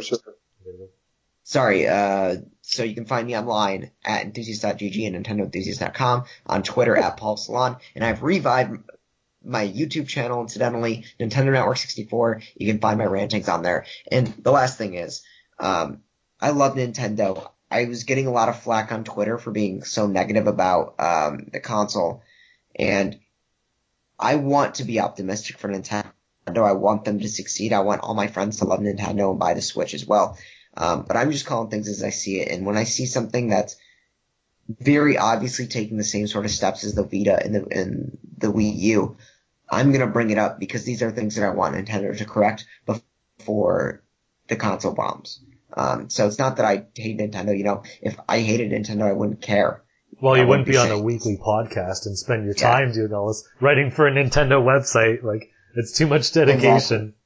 Exactly. So I want them to succeed, and I really hope they do. And, if I'm wrong, then great. I'm really happy. If the Switch sells 25 million units in its first year, and it turns out that nobody really wanted third-party games, then, awesome. I hope that's what happens. All right. It's a good thing to go out on. Have a good week, man. Talk See to you y'all next week. Right. Thanks See for ya. having me. All right, now we can finally talk without that Nintendo hater sitting in on us. What are you talking about? I'm still here. And then Michael drop in Q Mike busting in the door I heard we're talking about how Nintendo sucks.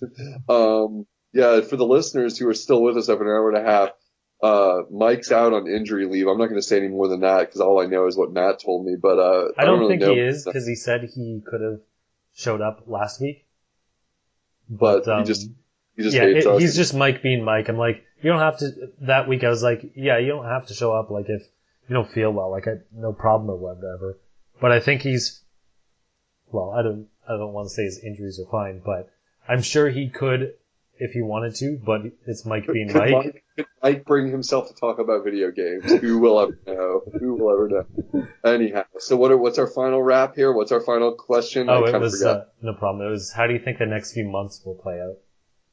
What do you think? I mean, I don't even know if I can speculate. What do you think? All right. So at first, I was not optimistic about. Well, I'm still not optimistic about the games. However, someone else kind of pointed this out to me that they could actually have their own schedule of games releasing a month that we aren't really aware of. So we have Zelda in March and Mario Kart 8 in April. Some other games, ARMS is listed for spring and Splatoon in summer. And based off of some of the rumors from before and some of the titles they announced for holiday, I think this is how it could possibly play out, and this would be a very good scenario, because they would have something a month, and I think it would actually help them gain some sales, whereas Wii U was just here's one game, wait 6 months and hope for the best. So here's the release schedule I am semi-predicting, semi-hoping. So you have Zelda at launch for March. In April, you have Mario Kart 8 Deluxe. May, you have ARMS, which is listed for spring. June, you probably don't have anything. Unless they have some surprise direct, which they might, where they announce something. I'm going to say June is empty. I'm going to say E3.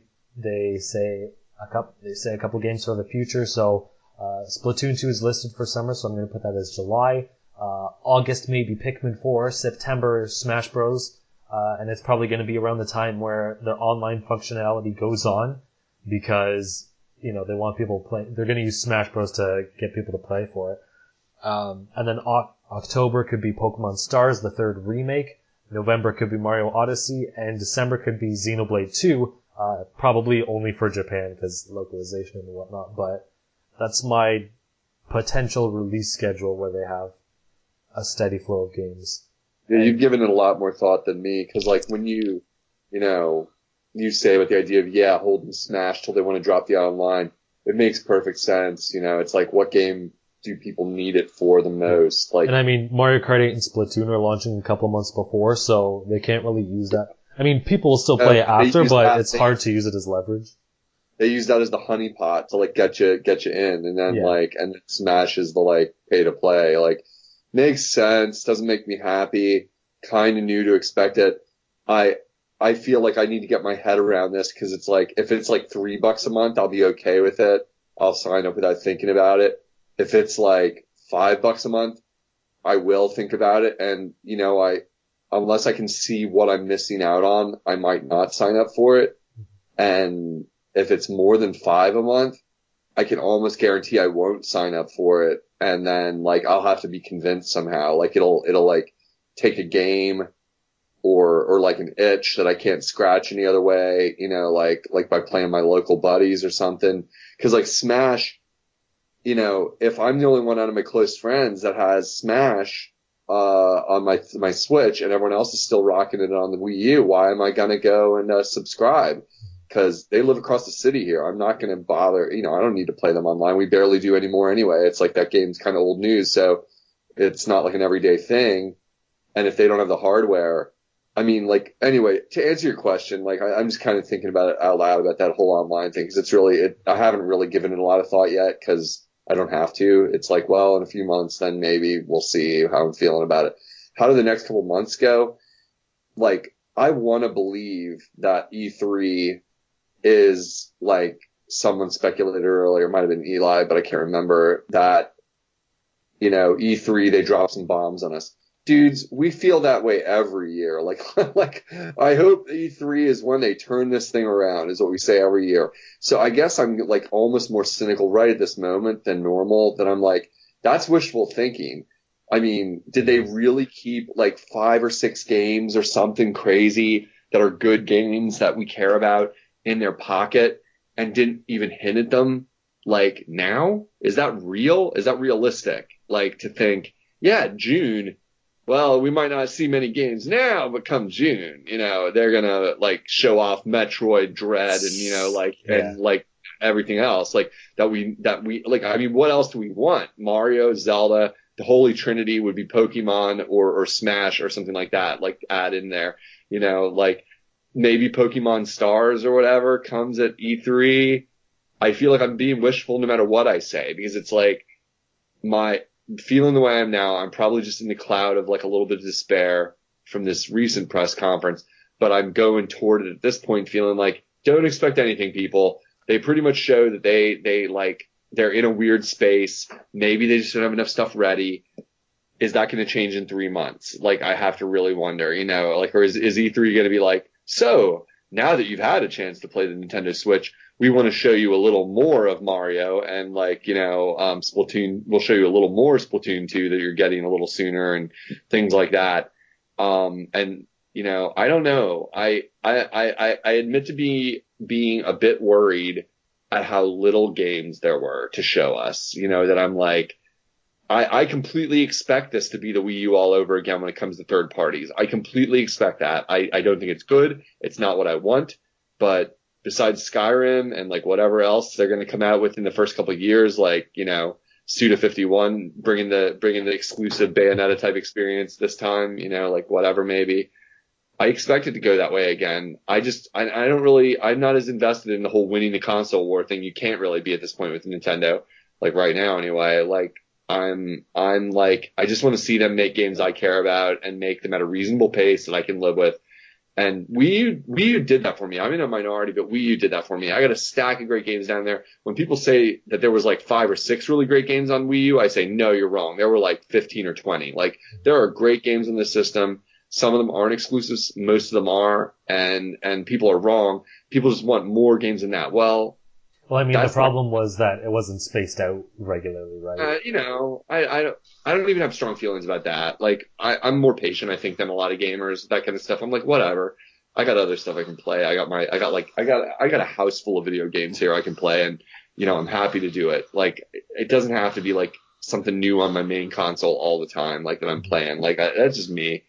But in the next 3 months, I don't expect anything to change that much. Like, I don't know that between now and E3 we get any major game announcements. Like, we might get one press conference where it's like hey, so now that Switch is out, here's some cool stuff, and maybe talk about existing stuff, or like give us a little bit of an update of like what the timelines are for like some of the other games.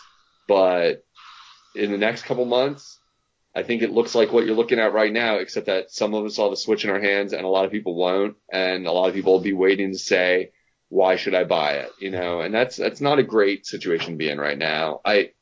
The one hope that I keep is like the handhold thing, turning it around, that I'm not seeing the big picture that they're shooting for, which is the 3DS all over again. It's like, we're making the best handheld gaming experience there is, and we have the best games on a handheld gaming experience that there is. I just don't see those games right now, so it's easier for me to be negative. And that's it. That's what I want to say. Like, I am feeling negative, but with knowing Nintendo, like, hopefully the handheld fire will catch here, in a couple months or whatever, when they get around to having games to show us. So. Yeah. And yeah, waiting for E3 is not a good response, because it's just like saying, hey, are you, like, I'll use an example for myself, I guess. It's like, hey, Matt, when are you going to take out the garbage? Like, later or whatever. And then it's like 6 hours later. It's like, okay, well, that's not a good excuse saying when wait for late. Matt. When Yeah. F is later. Get that garbage outside. It stinks, bro. It stinks. It stinks like the launch lineup. It stinks. But yeah, that's a good point, because it's like, you can't just say, well, later. It's like, no, at some point later has to be now. Or like Spaceballs. How do they say? You were my kid. You wouldn't use that word later. You were my kid, bro. I'd be like, later. Later is when I'm going to stomp the crap out of all these stupid video games you're down here playing in your basement, Matt. Now take the garbage out. Yeah, just saying. Like, yeah. Later is a word. Later is a word I don't use ever. I'm anti-later. I'm now, baby. But yeah, it's like Spaceballs, when is then gonna be now? It's like, you can't just put everything off, is my point. Yeah, they can't. So, they can't. obviously they're not gonna... They done it. They did it. They're putting it off, man, for one reason or another. They're putting it off. Yeah. I mean, like, obviously I know you can't just show every single gosh dang thing you have, but at the same time, it's like, don't hold out that this one event, which is E3, is going to have, like, everything possible, because in reality it's not. It's going to show half the things are going to be just stuff that's going to come a year later or a month later or whatever, and you might get some new stuff. The only reason I think some of these things may get announced at E3 and then also released in the next couple of months. One, Nintendo has sort of done it before, with Mario and Luigi Dream Team. They announced it at E3 and then it was coming at the end of August. So that was kind of like, oh, we've never heard of it before and it's coming out in 2 months. So I don't want to say they have a precedent, but they have done it in the past. Probably more for handheld games than, full-fledged console, although Mario and Luigi still takes like several years to make. But I think it's possible that they have games releasing sometime after E3 that they announce only E3, because they're ports, like Smash Brothers. Like, you don't need a year to make that. I'm sure they could easily push that out. Pokemon Stars, I mean, I'm sure they have to do new stuff to it, but if Pokemon, usually the third version, I think, launches like a year after the main ones. So in October or so would be like about a year, so that's fairly equal. So I think some of these things could line up. Pikmin 4 has been in development for like 4 years, probably, it seems. Actually, I wanted, since we're not really on a timeline here, I wanted to ask you about that, and it's a little off topic, and we're at an hour 45 now, but like, if anyone's still listening, so is it confirmed that the Pikmin mini game is not what they were talking about, and that in fact Pikmin 4, the real thing, is what they were talking about? Is that true? Like, do we know that? Because what I got worried, I was thinking the other day, I was thinking, wait, when they said the next Pikmin game is almost done, were they talking about the small side-scrolly Pikmin thing that I've heard about vaguely and didn't really pay attention to because it didn't sound like my thing? I don't think it's confirmed. I think it's just part of wishful hoping and part of like trying to read into the exact wording and whatnot. So it could go either way. Interesting, because that's sad. Because I love me some Pikmin, and man, you know, I don't know what you know. Hopefully at E3, Retro finally shows what they've been working on for the last, like, 12 years. I'm sure it's not going to come out this year at all, but it's like, come on, how long until you show this thing? Like, Nintendo needs more studios too, because Rare Inc. used to put out, like, a bunch of games, and Retro Studios is kind of their Rare, except Retro Studios puts out, like, one game a console, pretty much.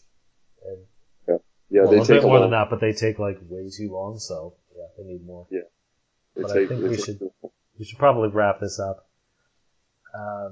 Right. All right. You can find me. Oh, sorry, you're going to say something? No, I was just saying, yeah, we've gone on a while. We should probably wrap it up because probably the only people listening to us are our own sound of our voices at this point for an hour 47. But thank you if you stuck with us this long, people. You're crazy, but you stuck with us. So thank you. Yeah. You can find me at the Mango Viking on Facebook, Twitter, and YouTube. And Uno Clay, where can people find you? I got to sign off though. No Switch. Thank you very much for your time today. It was Grasshopper Student 51 signing off. Sorry, it's following up my earlier joke and the sound is terrible. So that was Suda51 signing off. Thanks for being here, Suda. You were amazing. People can find me at my IGN. That's UnoClay1 at my IGN. There's like 7 of us on there, man. Like we are a group. We are a tight little group. And I'm UnoClay on Wii U and 3DS. And if you ever want to play some free online Smash or Splatoon or something like that, hit me up. Like I always can use a new friend. So cleared out a few people, and I have about 10 spaces left in my friend list. So I'm welcome to it. So that's where you can find me. Cool. One last addendum. Since you're talking about IGN, I actually wanted to post a blog saying I'm not going to continue posting updates of the podcast on IGN, and the reason for that is because I've had problems. So when I put this podcast together and whatnot, I do it all at once. I record it, then I edit it, then I do this and that, get all the posts ready to launch at the same time, and make blogs in advance and save the drafts and whatnot. But with IGN, I've had a problem logging in, and I've wanted just to log in to say, like, I'm not posting any more updates if anyone's even, like, reading it or whatnot, but I can't, and I've tried for, like, a week, and it's ridiculous. So, yeah. I noticed that your even sporadic participation had dropped to almost 0, so I wondered what was going on there. So, yeah, my IGN, a platform that brought a lot of fun people together and is not a thing anymore. Let's hope that has nothing to do with the fortunes of Nintendo. Am I right? Of course. So, yeah. All right. Well, thanks a lot for having me as always. Talk to you in a week, man. See you guys.